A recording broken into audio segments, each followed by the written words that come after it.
Oh, hello, my lovelies. Oh, yeah, you just caught me binging me box sets.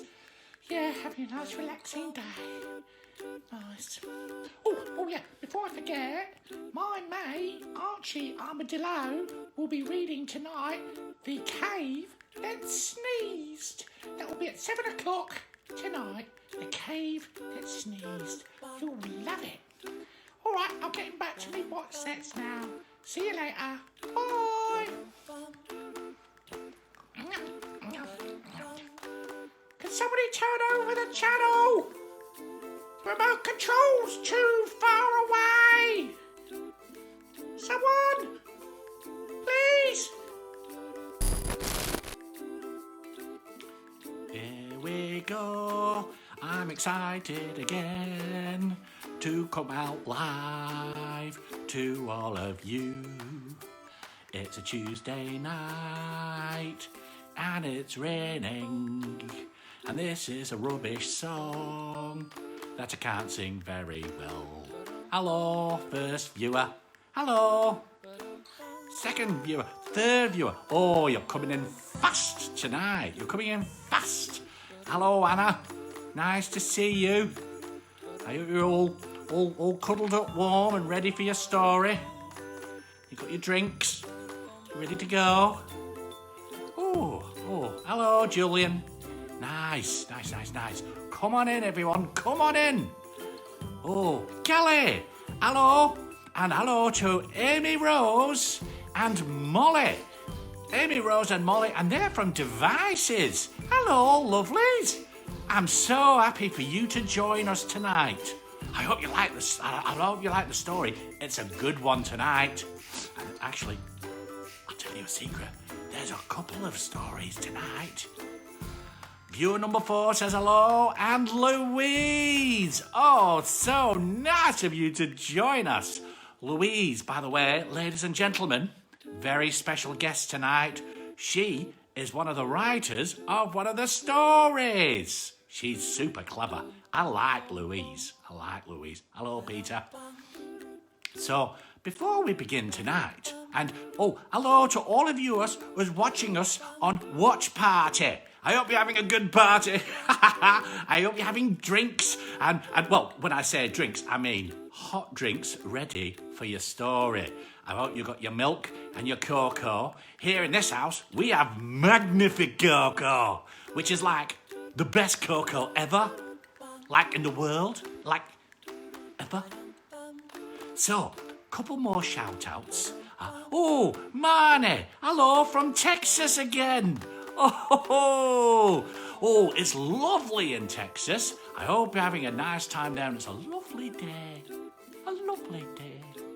So we've got another couple of shout-outs as well. We've got a shout-out for Chuchy Face. Hello, Chuchy Face. You're my little Chuchy Face. And we've got a shout-out for Emo. Emo's watching. And also, we've got Trax. Trax, lovely, nice, smashing, super. Those of you from the 70s will get that reference. Also, we've got Bex. Hello, Bex. That's nice. And all the way over in Florida, we've got Vincent's watching, and Mila's watching, and Martin's watching, and Amy's watching. So everyone's watching tonight. So, lovely. Right, let's get going. Got a lot to get through tonight, because today, boys and girls and ladies and gentlemen, it's not National Poetry Day. It is National Read Great Poetry Day. On National Poetry Day, you can read any old thing you like. But today, it's got... It's disconnected. Are we connected again? Are we? Right. So, we've got two things. First one is a poem by a very clever man called AA Milne. AA Milne. And they wrote this. This is all about the zoo. The zoo. We love the zoos. Lots of my friends live in zoos. So, here we go. There are lions and roaring tigers and enormous camels and things. There are buffalo bisons, and a great big bear with wings. There's a sort of a tiny hippopotamus and a tiny rhinoceros too. But I give my buns to the elephant when I went to the zoo. There are badgers and bidgers and bodgers and a superintendent's house. There are masses of goats and a polar and different kinds of mouse. And I think there's a sort of something which is called a wallaboo. But I give me buns to the elephant when I went to the zoo. If you try and talk to the bison, he never quite understands. You can't shake hands with a mingo. He doesn't like shaking hands. And lions and roaring tigers hate saying how do you do. But I gave me buns to the elephant when I went down to the zoo. Oh, I like that one. And it's the first thing I'm going to do when we get out of this lockdown is go to the zoo and say hello to all my friends. And I think you should do that too, ladies and gentlemen, boys and girls. Right, on to the main feature. Special one tonight. This is one called The Cave Amy. Nice to see you. Lovely. Hello, my love. Great. The Cave That Sneezed. And this is by Louise Roberts. Hello, Louise. Get ready. Here we go. There once was a boy called Bartholomew Bone who liked to explore and go off on his own. When out with his mum, he would soon disappear.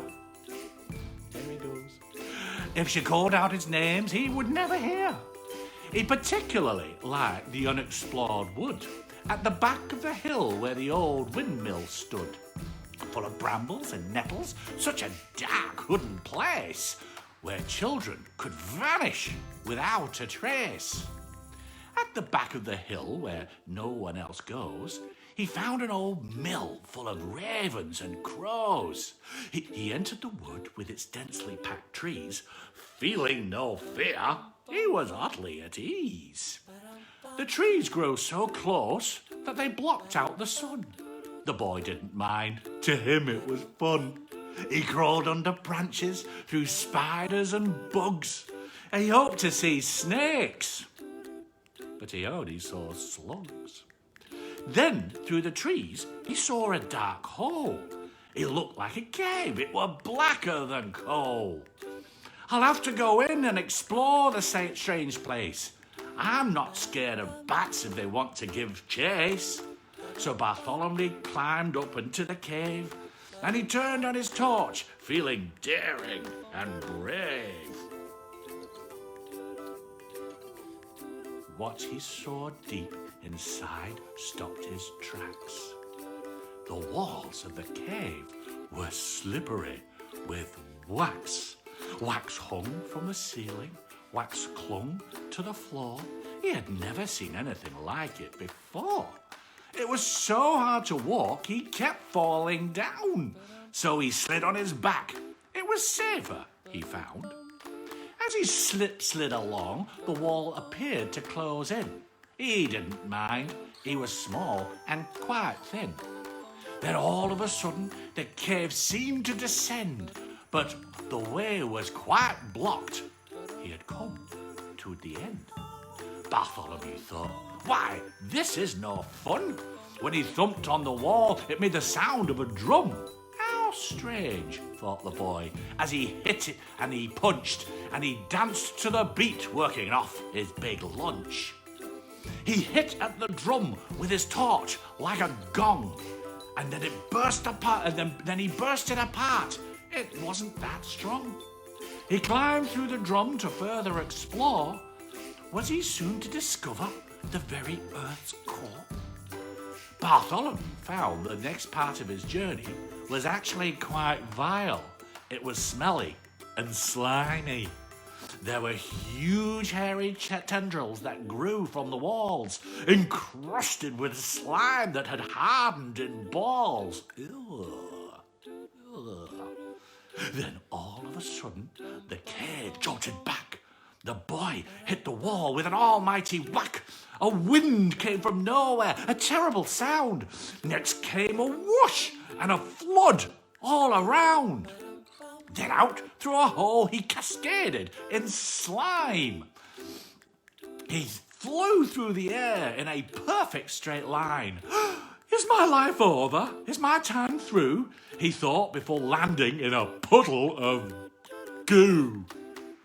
As the boy stood up from this foul, sticky mess, he saw something that made his heart pound out of his chest. 2 bulging eyes and great bushy brows and a cavernous mouth that could swallow 6 cows. The cave it crawled into was really an ear. As he realized the truth, he quivered in fear. The hole he had shot out of was really a nose. What kind of a creature do you ever suppose? The thing had been taking an afternoon nap, lying down on the ground flat on his back, when he sneezed out the boy. Achoo! He rose to his feet. The hulking great troll wanted something to eat. He picked up the boy in his huge, massive hand. Bartholomew thought this was not what I'd planned. The troll gave him a prod and turned him around. Then he put him gently back down on the ground. Don't you know I'm the troll that lives in this place? Said the thing as he wiped the slime from his face. You're really quite lucky. Small boys I don't eat. You're bony and thin and you have smelly feet. There's no flesh on you, boy. You have no appeal. Let me eat your whole family. Now there's more of a meal. Now, where do you live? I'll follow you home. Oh, no, you won't, said Bartholomew Bone. He ran off quite quickly through all the dark trees. Then he got to the mill and he felt weak in his knees. He took a quick look right over his shoulder and he saw the troll was getting much closer. The ravens and crows that lived in the mill started to screech. The sound was quite shrill. They flew to the troll who cowered with fear, holding his hand to his very sore ear. Stop making that sound, the troll said to the birds. My ears just can't take it. Don't you know how it hurts? He spun right round and then back to his lair. His eardrum had burst. It just wasn't fair. The boy thanked the birds and dashed home to his tea. No more exploring. That's it for me. I'll never run off. I'll stay close to you. That's fine, said his mum. Now wash off that goo. Oh, that was all action and all adventure, wasn't it, boys and girls? That was really reading great poetry. I think we've done the day proud. Right, my lovelies, thank you very much. Have a lovely night. Have a nice sleep. Dream of lovely things, and we will see you again. See you tomorrow at 7 o'clock when one of my friends, and I'm not telling you which, will be reading something exciting. Bye.